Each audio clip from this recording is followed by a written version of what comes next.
There are moments in life when we feel that everything around us is moving too fast. Families rush from one responsibility to another, parents juggle work, stress, and expectations, and children grow up in a world full of noise, opinions, and constant pressure. In the middle of this whirlwind, many people sense that something essential has been lost, something simple, ancient, and deeply grounding. And sometimes the wisdom we need isn't found in new methods, modern theories, or the latest parenting strategies. Sometimes it's found in voices from long ago, voices filled with clarity, humility, and truth. One of those voices belongs to Solomon, a man gifted by God with a level of wisdom the world still talks about.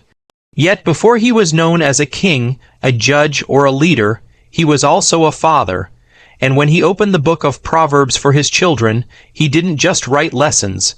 He poured out the kind of wisdom that grows from experience, from failures, from victories, and from walking with God. Today, many families overlook the very lessons Solomon tried to give his own children, not intentionally, but because life becomes busy, stressful, and constantly demanding. Parents want the best for their children, but sometimes in the rush, they pass over the wisdom that actually builds a stable, meaningful life. As we listen again to Solomon's words, something inside us recognizes their truth. They don't feel old. They feel like the thing our hearts have been quietly missing. They feel like a map for families who want to reconnect with purpose and strength. Solomon begins not with commands, but with relationship. He starts by saying, "My son, listen to your father's instruction, and do not forsake your mother's teaching." These are not the words of a distant king giving orders. They are the words of a father reaching out to his child, speaking with tenderness and patience. In the ancient world, these would have been intimate moments, a parent sitting near a child, speaking from the heart. Solomon wasn't demanding obedience, he was inviting connection.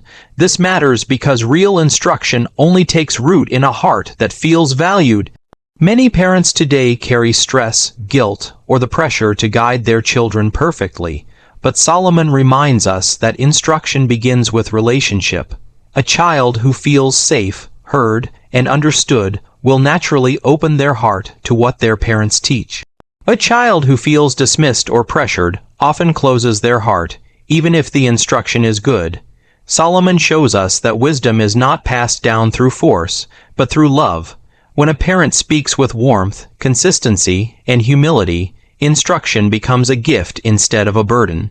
Solomon urges parents not to rush through conversations, not to let exhaustion speak louder than compassion, and not to overlook the simple power of presence. When a child senses that their parent genuinely cares, their ability to receive truth increases. And wisdom flourishes best in the soil of connection. Solomon continues by teaching something that many families forget today, the importance of wisdom above success. Wisdom is the principal thing, therefore get wisdom. The world is full of parents who feel pressure to give their children every possible advantage. Good grades, good schools, good skills, good opportunities. And while these things are valuable, Solomon reminds us that they are not the foundation of a meaningful life. A child can have intelligence without maturity. They can have talent without humility. They can have success without stability. Wisdom is what gives a person the ability to navigate life with discernment, patience, and clarity. Wisdom teaches humility when pride rises. Wisdom teaches patience when emotions take over. Wisdom teaches self-control when temptation whispers. Wisdom teaches compassion when it feels easier to judge. Solomon knew that achievements can be impressive, but wisdom is what keeps a life from collapsing when challenges come. Parents today often focus on preparing their children for careers, but Solomon focused on preparing them for character.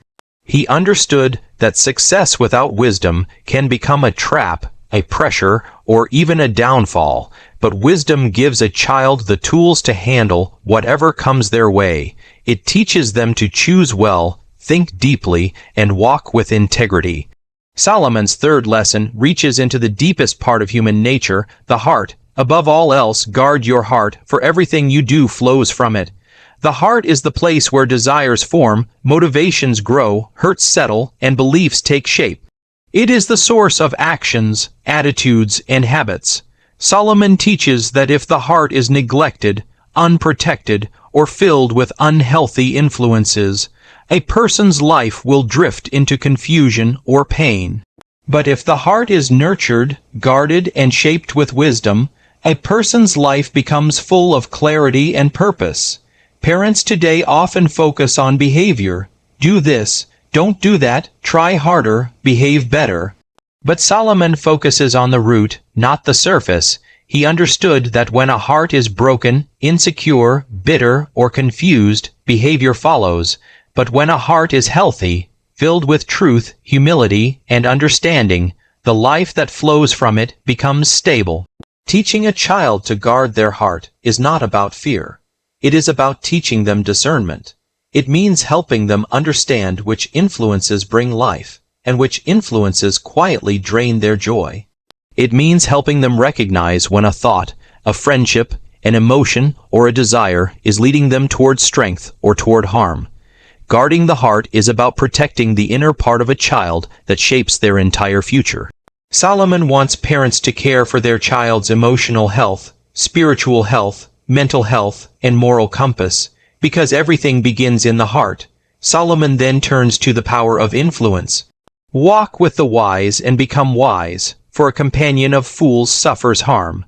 It is one of the simplest and most profound truths in Scripture. You become like the people you spend time with.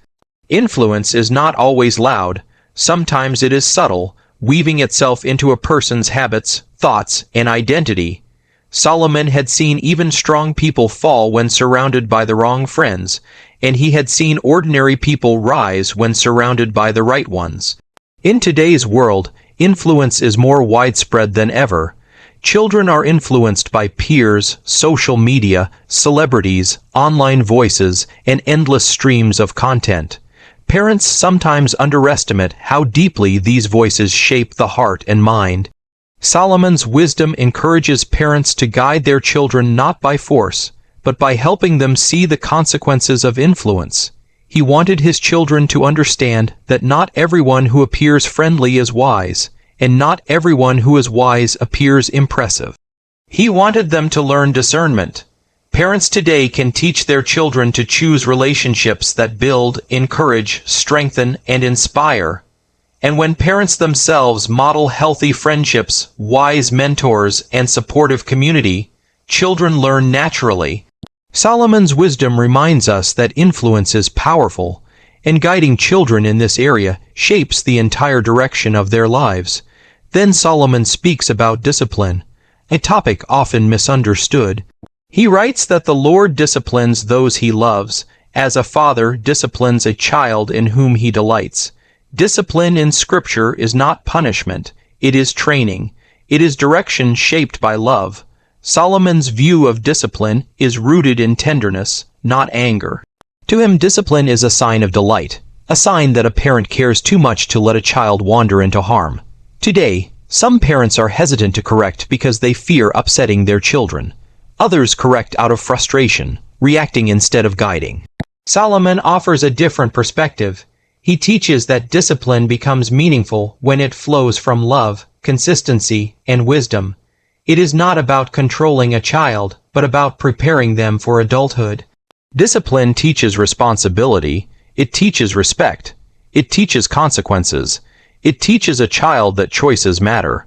And when discipline is given gently and firmly, it becomes a gift, a form of love that strengthens rather than wounds. Children feel secure when boundaries are clear. They thrive when guidance is steady. Solomon's wisdom invites parents to correct with patience, to guide with compassion, and to remember that discipline is most effective when grounded in delight. Finally, Solomon teaches the fear of the Lord, the foundation of all wisdom. This fear is not terror but reverence. It is the recognition that God is present, that His truth matters, and that life has a purpose greater than ourselves. When children grow with this awareness, they gain humility, gratitude, and direction. They learn that they are loved by a God who guides them. They learn that their choices matter not only to themselves, but to the God who created them with intention. Today, Many families teach children confidence but unintentionally forget to teach humility. They teach independence but forget dependence on God. Solomon shows that reverence shapes character. It teaches a child to seek truth even when no one is watching. It teaches them to walk with integrity, to honor others, to treat people with kindness, and to make decisions rooted in moral strength. The fear of the Lord anchors the soul, giving a person stability during storms and clarity during confusion. Solomon's teachings, when viewed together, create a beautiful picture of family wisdom. He teaches connection before correction, wisdom before achievement, the heart before behavior, influence before independence, discipline as love, and reverence as the foundation of character.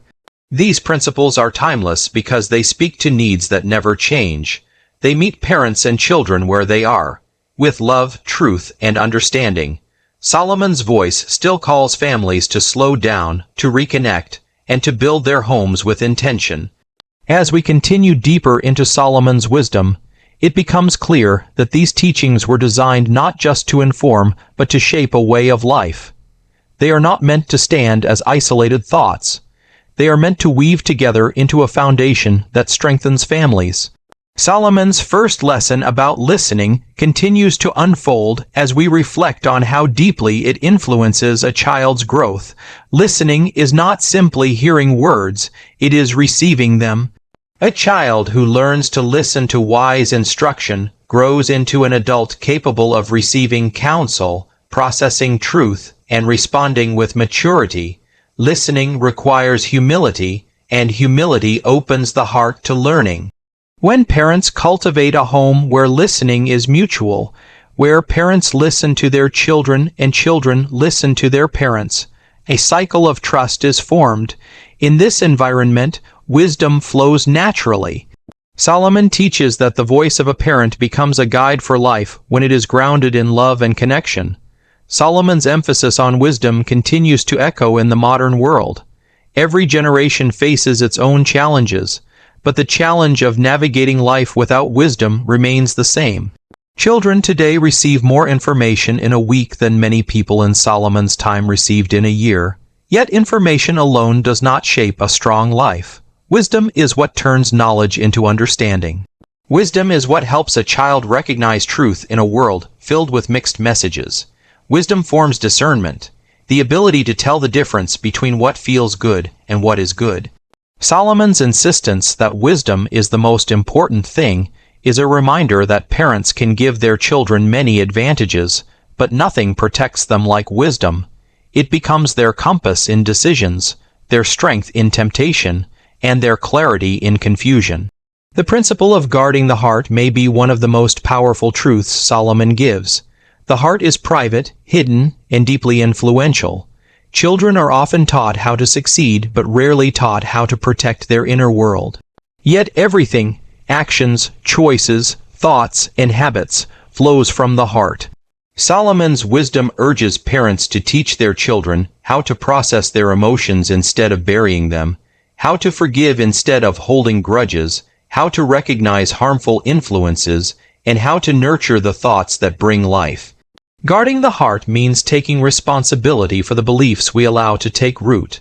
It means choosing peace over anger, truth over deception, humility over pride, and love over bitterness. When a child learns to guard their heart, they learn to live with intention. They learn to protect the inner strength that guides them through every season of life. Solomon's teaching on influence becomes even more important as children grow. Influence is powerful because it shapes desires, attitudes, and identity. Children often imitate what they see, absorb what they hear, and follow what feels familiar. This is why Solomon warns his children to choose their companions wisely. The wrong influences can lead even the strongest person astray, while the right influences can lift even the weakest person up. Parents today must recognize the world their children live in.